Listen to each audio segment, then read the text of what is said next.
கர்த்தர் நல்லவர். ஆமேன். புது துவக்கம். ஆமேன். நம்மள நிறைய பேருக்கு புது துவக்கத்தை தேவன் ஏற்படுத்துவார். நினச்சி கூட பார்க்க மாட்டோம், தொடங்கிடுவோம். அது வீடாக இருக்கலாம், அது வாகனமாக இருக்கலாம். ஆமேன்.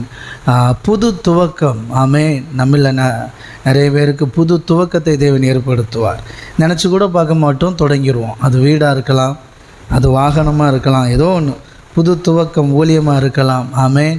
ஆமேன். ஆமேன். ஆமேன். வேலையாக இருக்கலாம், தொழிலாக இருக்கலாம். புது துவக்கத்தை கர்த்தர் நமக்கு கொடுக்கிறார். ஆமேன். எத்தனை பேர் விசுவாசிக்கிறீங்க? கரங்களை தட்டி ஆமேன், ஆமேன், ஆமேன், ஆமேன், ஆமேன். கர்த்தர் நல்லவர். ஆமேன். தேவனுடைய வார்த்தையின்படியே நாம் உலகத்தை ஜெயிப்போம். ஆமேன். தேங்க்யூ டார். எத்தனை பேர் விசுவாசிக்கிறீங்க? தேவனால் பிறந்திருக்கிற தேவனுடைய பிள்ளைகளாக இருக்கிற உங்களுக்கு எனக்கும் தான் அந்த அத்தாரிட்டி இருக்குது, அந்த ரைட்ஸ் இருக்குது, அந்த அதிகாரம் இருக்குது, அந்த வல்லம் இருக்குது. எல்லாராலையும் உலகத்தை ஜெயிக்க முடியாது. உங்களாலையும் என்னாலையும் மட்டும்தான் ஜெயிக்க முடியும். ஏன்னா தேவனால் பிறப்பதெல்லாம் உலகத்தை ஜெயிக்கும். அவர்களுடைய விசுவாசமே உலகத்தை ஜெயிப்பதற்கான ஜெயம். சொல்லுங்கள், செபமே ஜெயம் அல்ல. ஆமேன். விசுவாசத்தினாலே தான் ஜெயம். ஆமேன். விசுவாசமே ஜெயம். ரொம்ப முக்கியம். வார்த்தையை தப்பாக பயன்படுத்தவே கூடாது. ஆமேன். ஜெபிச்சா ஜெயம் கிடைக்குமா? கண்டிப்பாக. விசுவாசமுள்ள ஜெபந்தான் ஜெயத்தை தரும். விசுவாசம் ரொம்ப முக்கியம். ஜெபமே ஜெயம்ட்டா விசுவாசம் காணாமல் போயிடும். நல்லா புரிஞ்சுக்குவாங்க. நீங்கள் உலகபூர்வமாக வாழ்ந்துட்டு இருந்தீங்கன்னா தேவனுடைய அற்புதத்தை அதிசயத்தையும் பார்க்க முடியாது. ஏன்னா நீங்கள் நேச்சுரலான ஒரு வாழ்க்கையை வாழ்ந்துட்டு இருந்தீங்கன்னா சூப்பர் நேச்சுரலை பார்க்கவே முடியாது. இதெல்லாம் இயற்கையாக தான் நடக்கும். இதெல்லாம் சாத்தியமே கிடையாதுன்னா சூப்பர் நேச்சுரல் நடக்காது. எத்தனை பேர் புரியுது?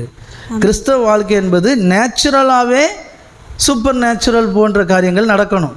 அப்பப்போ நடந்துக்கிட்டே இருக்கணும், நேச்சுரலாக நடக்கணும். சொல்லுங்கள், விசுவாசத்தினால தான் நான் பிழைக்க முடியும். இந்த வருஷம் விசுவாசத்தினால தான் உலகத்தை ஜெயிக்க முடியும். ஆமாம், நல்லா கவனிச்சுவாங்க. உலகத்தை ஜெயிக்கிறன்னா என்ன? வியாதியே இல்லாத வாழ்க்கை. சரிங்களா? வியாதியே இல்லாத ஒரு வாழ்க்கை, வறுமையே இல்லாத ஒரு வாழ்க்கை. ஆமேன். ஆமேன். பாவமே செய்யாத. சரிங்களா? ஆமேன். ஆமாம், மேக்சிமம் பாவம் செய்யாத, ஆமாம், பரிசுத்தமாய் ஒழுக்கமாய் அன்பில் குற்றமற்றவர்களாய் வாழ்கிற வாழ்க்கை. ஆமேன். கனி கொடுக்கிற வாழ்க்கை. எத்தனை விசுவாசிக்கிறீங்க? ஆமீன். ஆசீர்வாதமான வாழ்க்கை, ஐஸ்வர்யமான வாழ்க்கை. இப்படிப்பட்ட வாழ்க்கையெல்லாம் வாழ்கிறதுக்கு பேர் தான் உலகத்தை ஜெயிக்கிறது. ஏசப்பா அப்படி தான் ஜெயித்தார். ஏசப்பட்ட வியாதி இருந்துதா?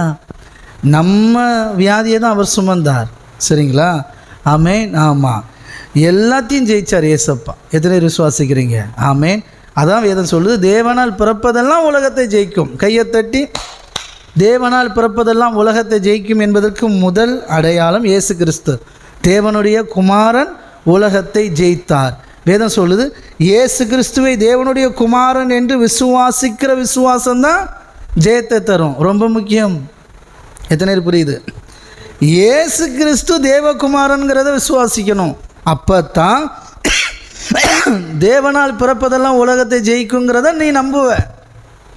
நம்ம ஆட்கள் விசுவாசிக்கிறாங்க, கடவுள் அதை தருவார் இதை தருவான்னு நம்புகிறாங்க. இயேசு கிறிஸ்து தேவகுமாரன்கிறத நீ விசுவாசிக்கிறையா? அதான் விசுவாசமே. தெரியுமா? நம்ம ஆட்கள் இயேசு அதை தருவார், இயேசப்பா இதை தருவார், கர்த்தர் அதை தருவார், இதை தருவார் எல்லாம் நம்புகிறாங்க. பைபிள் சொல்லுது, தேவனால் பிறப்பதெல்லாம் 1 யோவான் 5:4 தேவனால் பிறப்பதெல்லாம் உலகத்தை ஜெயிக்கும். நம்முடைய விசுவாசமே உலகத்தை ஜெயிக்கிற ஜெயம். தேவனால் பிறப்பதெல்லாம் உலகத்தை ஜெயிக்குமா? விசுவாசம்தான் உலகத்தை ஜெயிக்கிற ஜெயமா? அப்போ விசுவாசம்னா என்ன?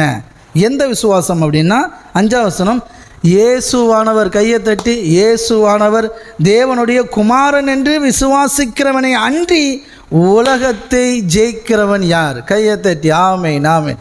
அவர் தேவகுமாரன் யார் நம்புகிறாங்களோ அவங்க தான் உலகத்தை ஜெயிக்க முடியும்னு பைபிளே சொல்லியாச்சு. புரியுதா? ஏன் இவங்க உலகத்தை ஜெயிக்கலைன்னா அவர் தேவகுமாரனுங்கிற நம்பிக்கையே கிடையாது சார். எத்தனை பேர் புரியுது? ஆமாம், அவர் தேவனுடைய குமாரன், தேவனுடைய பாலன் அப்படிங்கிறாங்க. தேவனுடைய குமாரன் அப்படின்னா என்ன அர்த்தம்னா மரித்து உயிர் தெழுந்தார்னு அர்த்தம். புரியுதுங்களா? ஆமேன் ஆமேன் ஆமேன் ஆமேன். இயேசு கிறிஸ்து உலகத்தை ஜெயித்தார் அப்படிங்கிற விசுவாசம்.